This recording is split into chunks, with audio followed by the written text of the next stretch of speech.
put $100,000 into this little mixer, and then it sends $100,000 out later, and nobody knows where that money came from. What is a mixer? How does it work? It's interesting. So the most famous example is Tornado Cash. Now if you're some criminal, laundering money has just never been easier. Instead of taking $100,000 across the border or wiring it where it can get held up by a bank, they've recently been shut down. But the idea was just the idea of putting your money into Tornado Cash. Yeah, it's wild. Is there a better pawn and a lot of ums and ahs and you just kept on them? It was amazing that he felt like he could do. Washington, and I think there was like a tweet from Sam saying like, "Oh, like I'll see you the next time you're in Washington" or something like that. But like, it was kind of a dig because he knows CZ can't go to Washington. Like he would be very strange. And these offshore entities were also using like U.S. branches. Like there's FTX US, which was like more regulated, but not really that regulated. I started hearing about these tokens, and they're like, hey, selling courses, like it's always the new grift. You always have to find, because people figure it out. Like they go like, oh, that actually doesn't work. Like, hey, drop shipping is NFTs for a while. But like, so I eventually like pivoted into this crypto direction and learned all about that. But it started just from a curiosity about scammers, and I wanted somebody to say who enabled God, or who helped cover up God mode. And he's like, well, I don't want to comment on other people, or it's just like, well, how does he skate on that? Like, how he thinks he can reestablish control because he's so smart. He is such a good liar that he's like, I can just lie my way out of it. So I think that's why he ultimately talked. His idea was, if I fall. And ultimately, one of the ways, like even some of the candidates they donated to were through like a third employee we didn't even know about. And they were like donating through him for like all these some reactions, but not much. What I noticed is it resonated with people beyond the views, if that makes sense. Mm-hmm. Like I was just like, there was something different about the reaction to it. Like, and from the arms of one huckster to another, like it's just like it's almost to something worse.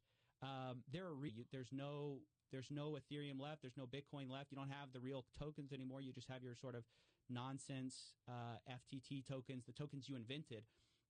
And he said, oh, you know what I mean? Right. It's like people get away with it. It's just there's too many people doing it, and you'll catch some people, but ultimately a lot of people will just basically skate by, even though by all rights they should have been. They're setting it up with like, I used to be broke like you. Well, that's a strategy. A lot of these guys were never broke, right? It's just part of the story you have to tell to be really effective. It's like it's left. And ultimately, because they had lost billions of dollars, it left billions of dollars in credit claims, basically. They didn't have the money. Not actually like this incredible business that you thought it was, that you're going to get rich easily. So don't do that. Go do crypto. You got to get into crypto now. And then it became NFT. I really enjoyed you catching him on Twitter Spaces. I really enjoyed that. I listened to that whole thing because before that, you have this guy who's this, you think you have this backstop because on the books it's worth, X dollars. Let's say it's like worth $5 a coin. But what you're not realizing is the real risk is when FTX can't pay you back, they probably can't pay anyone back. Gotten away with it? So many of these scams are like these issues of either regulators not having time, not having the resources. His whole thing was he did this thing with Ultimate Bet. So he was one of the lawyers. So there's this poker site called Ultimate Bet. And he got caught in this scandal where they had enabled this thing called this stuff. And you start to have repeat occurrences. Like I just cover stuff all the time, and you see echoes of the same thing. I just had somebody just a couple of days ago, I was interviewing for this news scheme we're looking at, and he said, and that's ultimately what he was doing. But it also looks like he was donating through some of his executives. And I mean, the whole thing was shady all the way down. Like FTT tokens and pay everybody out. Oh, that's what he thought? He's on amphetamines, right? So he can't be thinking totally clearly. Views about what? Like you didn't start doing this. You started doing just like a normal interview show? I was just doing a normal interview show with a few of my buddies. And right, it's all at some address. And so people were asking, like, you say you have all this Bitcoin, where's the Bitcoin? You say you have all this Ethereum, where's the Ethereum? Inevitable. It is inevitable. So something to understand. FTX was insolvent long before it was realized that they were insolvent. Right? So that we don't know. I mean, there's only a few that are bigger, like there's Binance, very opaque company. We don't exactly know. And what has happened to Binance since FTX went? Literally had a $10 billion account that he mislabeled with Alameda Research. Mislabeled? Yeah, initially he thought he was going to be able to figure out a way to pull all the company's assets together and I think make everybody sound and repay everyone. And you're like, it's this magic internet money. Magic. How do you get some of that? How do you get some of that magic internet money? Well, you have to go somewhere to buy it. And so it's a crypto exchange is where you kind of go. You put your fiat. They have to say what they have, where they're putting their money. They're subject to more regulation about like how they take care of customer deposits. One of the big things with FTX was they told people, hey, you put your money with us. We're not going to touch it. We're not going to move it. That's what FTX, I mean, he was, really well regarded in Wall Street. So when people invested with him, they knew the returns were insane, but Tom Brady backs him. Well, Tom Brady's got to have some guys who are looking into this. And then it's like, well, BlackRock backed him. Well, BlackRock definitely has some guys who looked into it. Right. It's Sequoia Capital. They said he was there was already all this worry in the past. That summer, there had been a bunch of companies that collapsed, and people had never thought FTX. It was kind of the first time anyone thought FTX could maybe not have the money. These exchanges where it was worth more. So he was arbitraging this difference in prices. And then after he made his money that way, he involved in what you do. It's a weird thing. So when did you start your YouTube channel? So I started it a few years ago, 2018, 2019. Changed that money for some type of crypto token. There's a lot of different tokens out there. And explain tokens, because I don't understand tokens. I know there's crypto and there's tokens. Like, what is the difference between the two? Everything. I don't have access to the book. Like, I basically knew nothing. So anytime you'd call him out on an issue, you'd say, where's the money? He goes, well, I don't know. It's gone. It's Alameda Research. Ask Alameda. What they wanted to store some Bitcoin with Tom Brady. They wanted to be alongside Tom Brady. So he's like, well, there was fungibility between wallets. I'm a millionaire by the time I'm 23 years old. Just buy my course. My course is, $2,000. Pay me $2,000. I'll teach you to get rich quick. So, but ultimately, the outcome of that is like, yeah, I encrypt all your data. Joe, send me. I know you're this successful podcaster. I want you to send me 5 minutes or 3 minutes. So I don't want to give off the idea that like there's nothing here. But the problem is that with the offering FTX, the customer deposits, and was using it in Alameda Research, which was his trading firm, to try to make extra money, and he lost it. And so this is all because it's ultimately going to find out what we're doing here. How many more of these are out there in the world? As big as FTX, most of this $10 billion is just their own tokens. So CZ takes this opportunity to kind of spread some, information about that. He says, hey, we're actually going to give you this yield. He starts explaining like this thing that sounds exactly like a Ponzi scheme. And so ultimately, Matt Levine's like, yeah, this doesn't really make a lot of sense. But again, it stopped short. Executives Ryan Salami or something. I think that's his last name. Salami. I don't know. I just don't know how to pronounce it. But he was like, yeah, the number 3 donor to the Republican Party. But it was all orchestrated through Sam. He'd be afraid of being indicted. Or I don't really understand why he can't go, but he can't go to America. So Sam was meeting with regulators. CZ felt cut out, like he was basically going to get a bad deal. And like one of the first things the guy does is he controls it, but he renounces ownership. He goes, oh, I'm passing it off to some sham director. And he goes, I don't have anything to do. I don't know. It wasn't a scam. I've said this before because I root for nerds to like be that successful that you just completely living outside the norms of society, just fucking. Very treatable kind of cancer, and she's fine.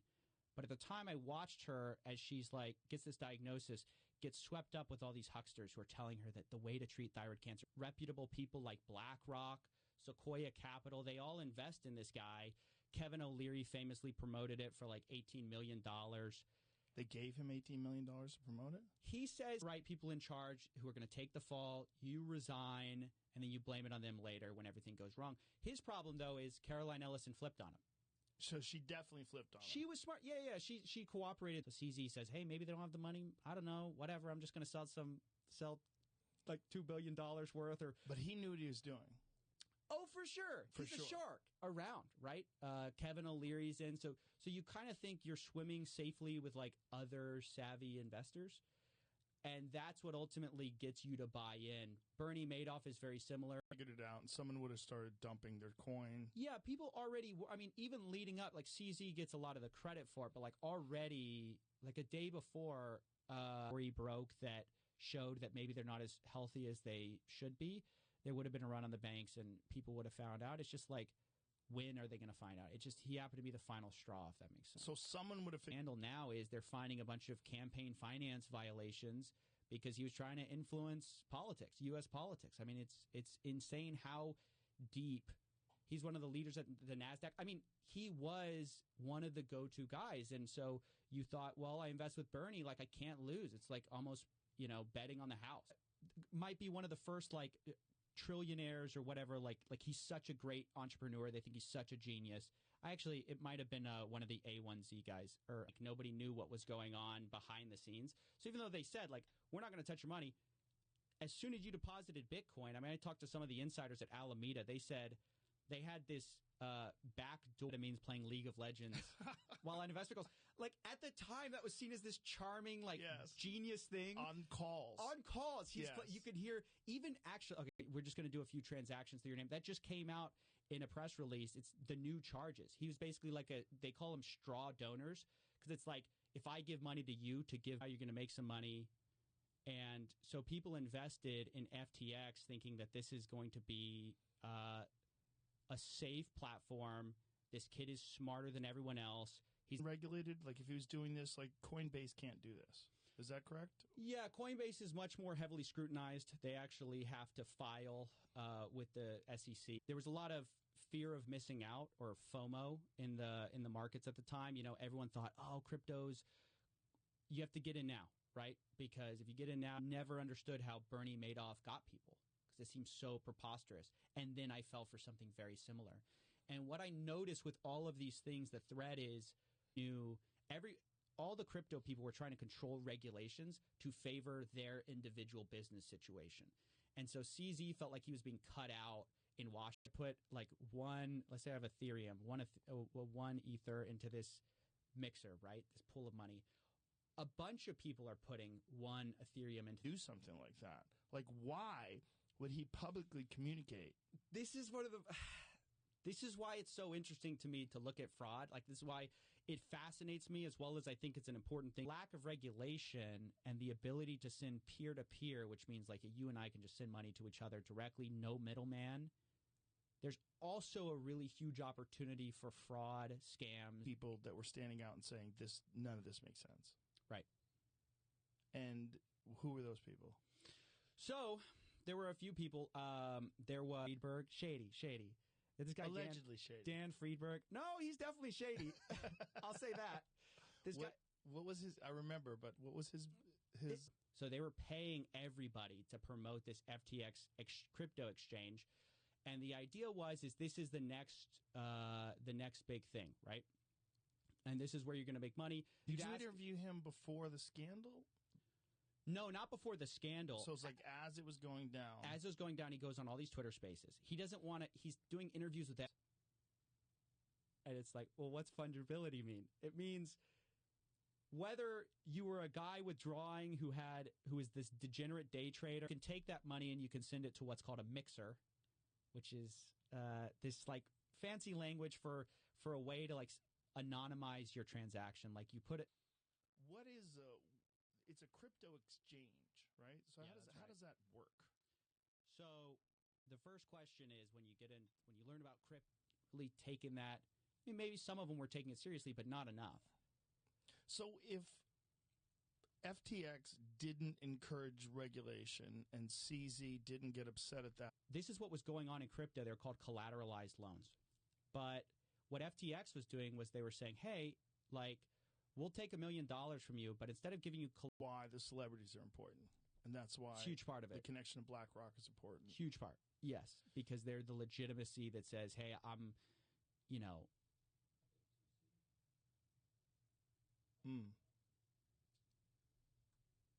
Jamie's looking it up. I thought I knew it off the top of my head, and now I don't want to say the wrong one. A16Z. A16 victims would reach out to me. They'd be like, hey, I'd been scammed by this guy, and I didn't realize what was going on. And you showed me, you know, sort of like how the whole scheme worked.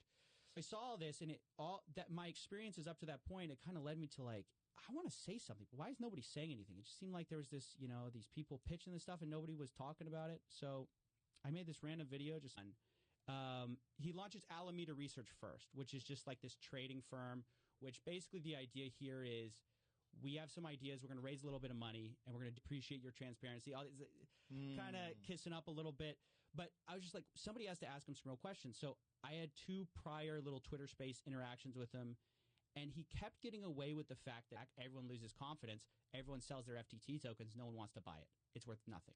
So how did this all fall apart? Great question. So a service that said, you cannot move, like when I deposit with you, you're not going to touch my money. And I said, Sam, if that's true, where's the money of all these people? Your issue is that anytime there's demand for withdrawals, you're going to encounter problems. So it was going to be inevitable anytime any store was a Matt Levine interview with Sam Bankman-Fried. He didn't call him a fraud outright, but he's like, hey, it seems like you're in the Ponzi business, and business is good. Whoa. And what did he say to that? Located out in the Bahamas, which is a great place to put your... Why do they do it in the Bahamas? Because it's unregulated.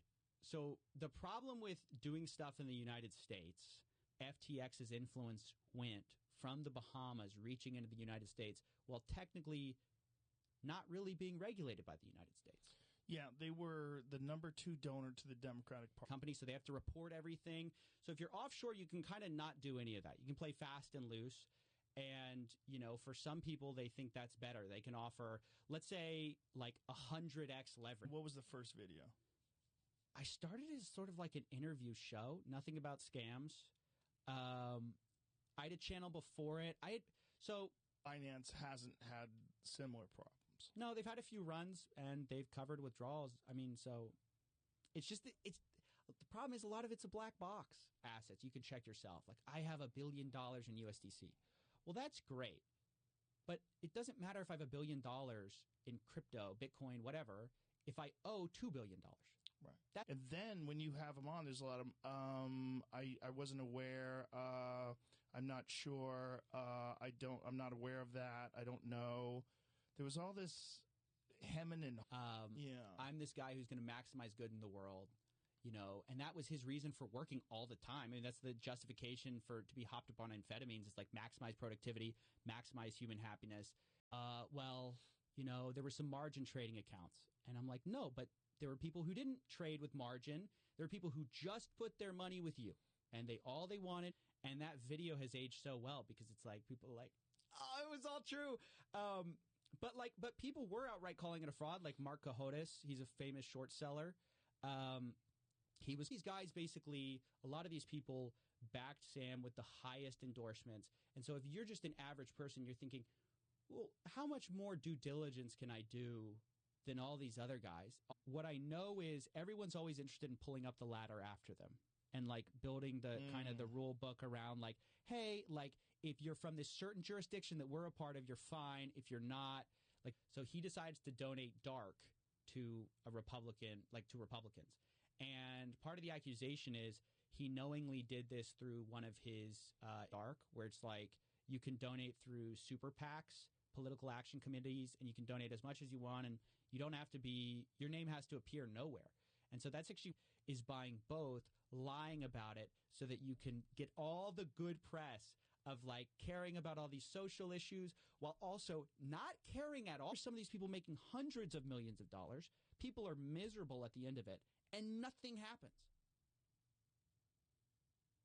And that was the start of my show. So you start just doing interviews. This big mess right now, and we're waiting for regulators to figure it out. Finally, regulators have stepped on the scene, but right now it's just this kind of wild, wild west. Actually, his whole technique of shifting the blame like onto Alameda and like I don't control Alameda. I've seen something very similar. I'm investigating this Ponzi scheme that's offshore. A1Z, A16Z. It was one of those, Sequoia or A16Z. One of them wrote this glowing review of Sam, basically saying he's going to be one of the first trillionaires. So all these wire transfer, and it's kind of expensive to do these. Like you pay all these fees for wire transfers. So the idea is like, okay, well, if you have crypto, those wire fees can go down. And instead of taking, maybe a day or something, it'll take like he's a shark. He knows what he's doing. What was the conflict between the two of them that led him to do that? The conflict was, it's a great question. The conflict was ultimately that Sam was trying to get some regulations passed, and he says, 2 months, you're going to be making 5 figures a month, 10 months, maybe 6 figures a month. And I've done it for people before. That's the social proof. I've shown people how to do this, which thankfully she did, and she's fine now. She takes medication to replace the hormones her thyroid would generate. But I saw my mom kind of get swept in this thing that I knew was nonsense. But at the end, when you're like ready for this thing to go down, because I know as soon as I get on, it's going to end pretty quickly after. I said, let me on. Let me ask him some real hard questions. Because all these guys are like, Sam, we're stuff. You're just having to trust these shady offshore entities that they're telling the truth. Binance says they're fine. They show proof of reserves, but what are their liabilities? Shocking thing. And I think that shows, like, if you're running a shady empire, like, who's better than a shady lawyer to try to help you cover it up, right? How did you get in? But FTX was sort of the worst offender. Is let's say I give you a loan, Joe. So an unsecured loan would be I give you $1 million and I don't ask for anything. Yeah, that these basically nerds in cryptography thought of, which is it's brilliant. I mean, it is brilliant because it is basically it's almost impossible to trace. There were things that were coming out like questions about okay, they say they have all this money, where on chain is it? So like the blockchain, everything's publicly, you can see it. And it's like sort of what's left after the guy who kind of was spearheading this bill like was a fraud. It's kind of tough. I was actually randomly like some TT. So it looks like if you just look at their assets, it looks like they're covering their liabilities. They owe customers $10 billion. Looks like they have $10 billion, but like eventually got paid out like $2 billion. Whoa. Yeah. Some of it was in this FTT token though. So they have a bunch of FTT, right? And so it's like November was when all the money. Like, well, how can you view this as a battle? Like, but he viewed it as like we're sparring partners. Like, and you won this round or you won the war. Because he thinks this is going to go on forever. Wild. The fact that they were all living together and fucking each other in this giant penthouse, this $40 billion penthouse. The things, it's insane. It's really, I almost wish. Reasons that our banks have a bunch of anti-money laundering laws. There's a reason that they have all sorts of finance laws. It's not for their safety. It's for your safety. I mean, it's like they need to and sell off all his tokens. Would they be still solvent today or still in operation today? Would they not crash, or was this inevitable? How does a guy like that not wind up getting indicted? I ask myself that every day. There's so many. Is it a matter of time, or is it he's really know what I was looking at the time? Then I go to college, and all my friends get an MLMs, multi-level marketing. Sort of like just like the hey, you're gonna get rich. So I was always getting invited to these like get rich seminars. Chemtrails. Let me say this: if it's too good to be true, if they're offering market returns that you want to believe in, you go, man, I want to believe this is real. Crypto is. Sometimes national currencies aren't a great idea, and you want an alternative. So, like, look at the Turkish lira. This stuff went down, and a report comes out from CoinDesk where it shows FTX's balance sheet. It shows actually what tokens they have. For one of the first times, it was kind of tokens like is the individual. You can think of currency, right? So it's like the individual. So Bitcoin is you have Bitcoin. Then you have it's one of the cryptocurrencies. You have Ethereum. I used to play like a variant of League, so I know it's fun, but it's not like fun to the point. Look, this guy's whole thing was like, I'm this effective altruist. Go back to making money again. I don't think he thought he would repay everyone, but everyone thought like, oh, we'll just enter Chapter 11 bankruptcy. We'll restructure the company. We'll reopen. we'll just turn all the debt into new money and go start trading with it. Unless, obviously we have FDIC insurance, stuff like that. But like they didn't have that. They just take your money, go trade with it, and that's where the disaster started. Like what exactly? Like what are the regulations in terms of like what you're allowed to do and donate, and how did he violate them? So I think the big violation was you're not supposed to on sticks or something. Like it was never. The problem was the foundation was wrong from the beginning. If you don't have enough deposits to cover withdrawals, you just don't have the money, right? So this is funny. They found his League of Legends account, and during some of the calls after it was a fraud, you could hear him clicking in the background. Click, click, click, click, click. He's playing League. But like it was very clear the internal conversations were they knew they were committing fraud. They knew they were doing things wrong.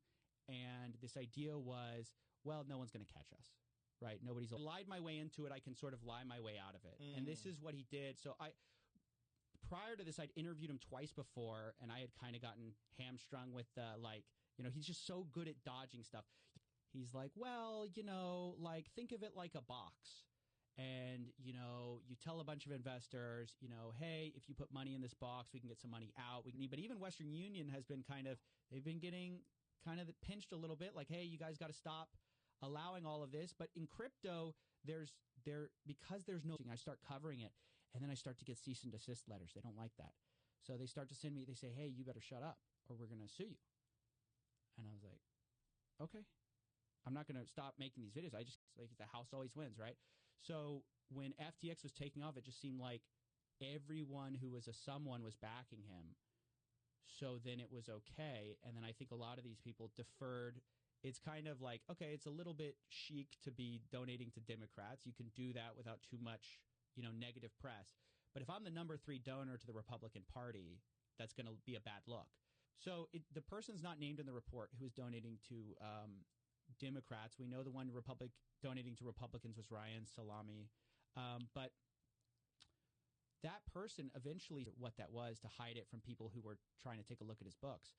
But it's just, that's what I mean by black box. You never know what games these guys are playing. Like they say, oh, here's sort of like the rough estimate of our balance. I mean, so it's like things are good for now.